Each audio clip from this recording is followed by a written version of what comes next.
ఆషాఢ శుద్ధ ఏకాదశి రోజు యోగ నిద్రలోకి వెళ్ళిన విష్ణుమూర్తి 4 నెలల పాటు యోగ నిద్రలో ఉండి కార్తీక శుద్ధ ఏకాదశి రోజు అంటే నిన్న ఏకాదశి రోజు నిద్రలేస్తారనమాట.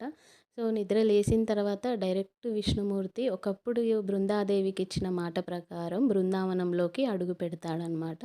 అందుకని తులసి కళ్యాణము శాలిగ్రామ రూపంలో విష్ణుమూర్తి తులసమ్మతోటి కళ్యాణం చేసుకుంటారు. ఈ మాసం మొత్తం ఉసిరి చెట్టులో విష్ణుమూర్తి రూపంగా భావిస్తారనమాట. అందుకని తులసి కోటలో ఉసిరి చెట్టునైనా కానీ లేకపోతే ఉసిరి కొమ్మనైనా నాటి తులసమ్మకి విష్ణుమూర్తి రూపంలో ఉన్న ఉసిరి చెట్టుకి ఇద్దరికీ కలిపి కళ్యాణం చేస్తారనగా ఈరోజు క్షీరాబ్ది ద్వాదశి కాబట్టి నిన్న ఏకాదశి మొత్తం ఉపవాసం ఉండి ఈరోజు ద్వాదశి రోజు తులసమ్మ కళ్యాణం చేస్తూ ఉంటారనమాట.